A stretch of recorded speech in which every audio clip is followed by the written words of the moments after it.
Hello friends, आपका स्वागत है मेरे एक और ब्लॉग में। उम्मीद करती हूँ आप सभी लोग अपने घर पे स्वस्थ होंगे। और आज के ब्लॉग की शुरुआत मैं सुबह सुबह से ही कर रही हूँ। आप देख सकते हो पीछे धुंध ही धुंध है और बरसात का टाइम है, तो आपको तो ऐसा ही मिलेगा आजकल पहाड़ में देखने को, धुंध ही धुंध। और आज का वेदर कुछ इस प्रकार से, ये देखो कैसे धुंध ही धुंध कर रही है, कितना प्यारा दिखाई दे रहा है। जब बारिश होती है ना तो भगवान सबकी सफाई करता है तो कितना क्लियर दिखाई देता है। वैसे यहाँ से पानी क्लियर दिखाई दे रहा था, तो आज जब से बारिश शुरू हुई है तो तब से क्लियर दिखाई दे रहा है। ऊपर को आसमान में बादल ही बादल आए हैं, काले काले आए हैं। अब देखते हैं होते कि नहीं। ये देखो मेरी तुलसी माता, और जब नीचे से आग फंसी थी ना, इसकी ना पत्तियाँ पुतियाँ सारी जल गई थी। ये देखो इसमें फिर से पत्ती आना शुरू हो गई है। भगवान बोलते हैं ना, बोला हमारे बोलते इधर लोकल भाषा में कि सूख डांडा वे हरा करा, बोला मतलब सूख का जो डंडा होगा वो भी हरा करता अगर श्रद्धा होती है। देखो हरी हुई, इसमें पत्तियाँ निकली फिर से। हमने सोचा था कि सूख गई है ये, पर नहीं, ये नहीं सूखी। और ये देखो मेरे फूल, ये बेचारे ये भी सूख गया नीचे से जब आग लगी तो ऊपर को ये सूख गए थे और ये भी सूख गया था। अब पानी से थोड़ा हरने लग गया। अब यहाँ देखो इसमें डंडे आने शुरू हो गए, डंठल। सुबह सुबह मैं पहुंच गई हूँ बगीचे, मैं स्प्रे करने आ गई हूँ, क्योंकि ना आजकल ना जैसे मतलब बारिश वगैरह हो गई है तो अब स्प्रे भी करना ज़रूरी है। और बिजाई भी कर रहे हैं आजकल, तो काफ़ी टाइम के बाद, मतलब 5-6 महीने के बाद बारिश हुई तब, क्योंकि अगले महीने अगस्त में तो हम सेब भी तोड़ देते हैं। तो अभी हम स्प्रे करने आए हैं बगीचे। तो कैनी भी लाई मैंने पीठ में और हाथ में बाल्टी भी है, क्योंकि दूर आना पड़ता है ना, तो सामान वगैरह सारा ही लाना पड़ता है अपने साथ। और बगीचे में हमारे देखो नाशपाती, ये चाइना नाशपाती है और ये खाने के लिए हो गई है, पक गई है ये। आजकल इनको निकाल देते हैं, अभी आएंगे हम इनको निकालने। ये देखो एक निकाल दिया मैंने, देखते हैं कैसी है खाने को। और सेब तो बिल्कुल भी नहीं है, बस ऐसी की पत्तियाँ हैं जो थोड़े बहुत सेब लगे उनके लिए कर रहे हैं। ये देखो नाशपाती, ये चाइना नाशपाती, ये इतनी सी होती है, ज़्यादा नहीं बढ़ती।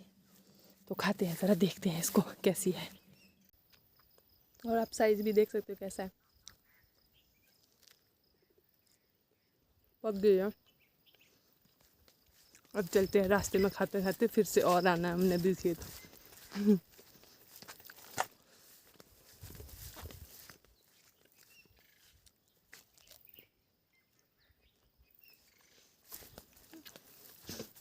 अब जैसे जैसे बगीचे आते रहेंगे ना कोई फ्रूट्स पकता ही रहेगा।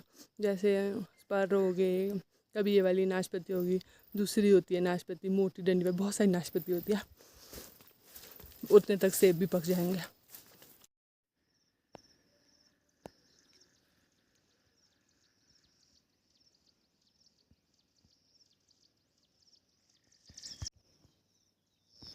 और मैं अब फिर से खेत पहुंच गई हूँ। और ये देखो लोगों ने बीज भी लिया है, यहाँ पे अभी परे भी बीज लिया है। जैसे जैसे जिसको समय होता है वैसे वैसे बीज रहे हैं हम भी। मैं अभी घास पटने आई हूँ अभी खेत के लिए, क्योंकि इतना बड़ा बड़ा घास हुआ है। इसको पहले निकाल देंगे, उखाड़ देंगे, फिर खोदने को ठीक होगा, क्योंकि इस तरह से कस्सी में बहुत देर पड़ रही है, ऐसे कस्सी से खोदना होगा ना। और देखो कितना घास लगा है।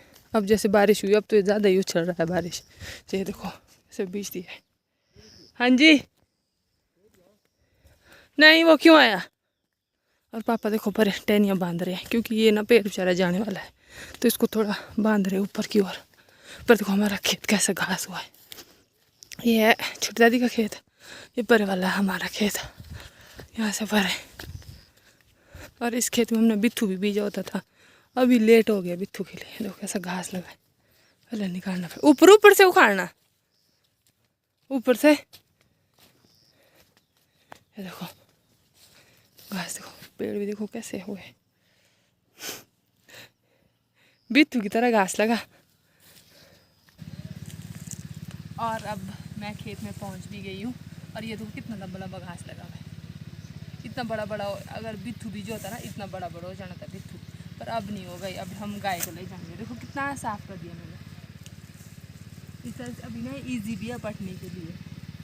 और मतलब सभी लोग अब बीज रहे हैं ना, जैसे मतलब मशीन लाई है किसी के पास, जैसे मशीन है तो मशीन से खोद रहे हैं। और ये पटने के लिए भी अच्छे, जैसे बारिश होगी ना तो निकालने के लिए अच्छे। यहाँ पे ना हमारी चिकनी मिट्टी है, आधे खेत में चिकनी है, नीचे को ठीक है, तो अभी ये ठीक है बीजने के लिए। तो हम पहले घास निकाल रहे हैं, फिर ऐसे ही हो जाता है घौच पौच सारा, फिर गंदा लगता है। क्योंकि पहले जब सूखा था ना तो इसमें पटे ही नहीं जाना चाहिए, तो अभी पटे हैं, क्योंकि निकालने में दिक्कत हो जाती है।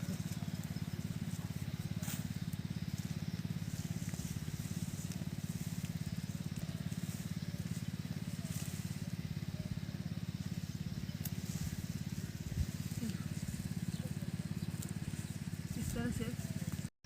और मैंने और मम्मा ने सारा घास देखो, ये देखो निकाल दिया, साफ कर दिया खेत, देखो पूरा खेत साफ कर दिया, इधरों के परे तक है हमारा, जहाँ से परे घास है ये दादी का है, देखो नीचे तक पूरा घास निकाल दिया।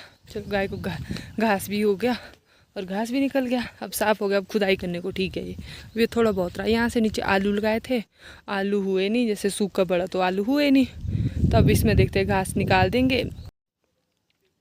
अब यहाँ पे किल्टा उठाते हैं तो इसी चलते हैं। ये देखो इसमें मैं सब्जी ले जा रही हूँ इसमें धाटू में बांध के, क्योंकि हमने थैली नहीं लाई है ना, तो इसमें ले जाएंगे सब्जी। चलो मम्मी। और ये देखो हमने सब्जी निकाली है, इसको क्या बोलते हैं, चलाई की सब्जी मिली हमारे को। अब इसको हम बनाएंगे और इसके बीच आलू डाल दो तो सब्जी बहुत टेस्टी होती है, क्योंकि आजकल हरी सब्जी तो मिल ही नहीं रही, क्योंकि सूखा पड़ा था तो सब्जी हुई नहीं।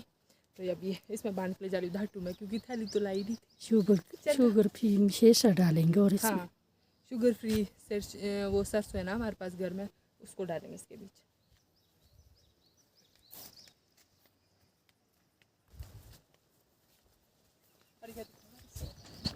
और मैं फिर घर आ गई थी, तो मैंने गाय को चोकर देना था।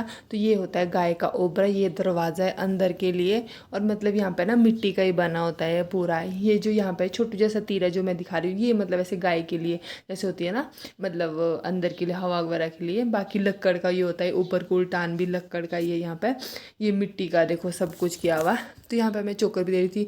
ये जो ऊपर को मैं जो बता रही हूँ आपको, ये है मतलब ऐसे हमारे बोलते इसको पठूड़।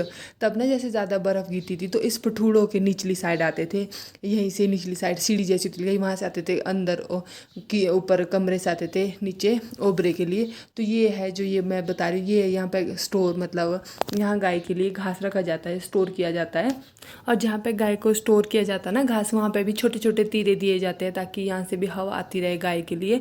मतलब तब बहुत ज़्यादा बर्फ़ गिरती थी, तो इसीलिए ही ये लक्कड़ और जैसे मिट्टी का बनाए जाते हैं। हमारे अभी भी मिट्टी के ही होते हैं। तो ये हमारा बहुत पुराना घर है। यहाँ देखो रस्सी रखी हुई है इस तरह से, मतलब ये बिल्कुल पुराना है जैसे होता था पहले। और जैसे दराटी वगैरह, ये दरवाज़ा था, मतलब इस तरह से बंद होता था ये। और इसमें ना एक जैसे बंद होगा, इसमें एक धागा जैसा लगा है, देखो बाहर से बंद करने के लिए। ये देखो धागा लगा हुआ, ये बाहर से बंद करने को है। तो इस तरह के मतलब जो ये है ना, इसमें बीच में डंडा लगाया जाता है बंद करने के लिए। जैसे दरवाज़ा बंद होगा ना बाहर से, तो इसके बीच इसमें डंडा डाला जाएगा, तो दरवाज़ा गाय का बंद हो गया, फिर कुछ भी नहीं, मतलब अंदर कोई भी नहीं आ सकता। तो इस तरह से देखो ऊपर को कैसे किए हुए लकड़ के, तो बिल्कुल पुराना स्टाइल में बना हुआ लकड़। ये दरवाजे में जो लकड़ ऊपर को है, तो ये मतलब जैसे दीवार दी होगी, तो इसमें ही अंदर को ये वो किए हुए फिक्स किए हुए हैं। तो इस तरह से थे दरवाजे। और यहाँ पे मतलब मैं आपको बता रही हूँ कि जैसे गाय का जो नीचे होता है ना, तो यहाँ पे मतलब जैसे गाय का जो गौमूत्र होता है, तो ये इसके लिए गचाई बनाई जाती है यहीं पे ही, मतलब अंदर कई ने तो बहुत बनाई होती है 80-80 लीटर की। तो हमारी तो ये ऐसे कि 15-20 लीटर आ जाते हैं इसमें गचाई में। तो जैसे एक बार फिर इसको टब में भर के फिर इसको गोप्स में फेंक देते। तो ये है गाय के चोकर के लिए। ये देखो कैसे बनाया हमने, तार से बांध के। बाहर से ये दरवाज़ा, यहाँ से अंदर एंटर किया जाता है। अब हमने बाहर से प्लस्तर कर दिया हुआ। यह हमारा बिल्कुल पुराना मकान है, मतलब जो ये मकान मैं आपको दिखा रही थी बहुत पुराना है। और यहाँ पे मतलब निचली साइड ओबरे है और ऊपरी साइड मतलब कमरे है। तो ये ऊपरी साइड बेडरूम होते थे, निचली साइड गाय का ओबरा होता था। जैसे बहुत ज़्यादा ठंड होती थी तो ऊपरी साइड गर्म रहता था गाय के ओबरे से।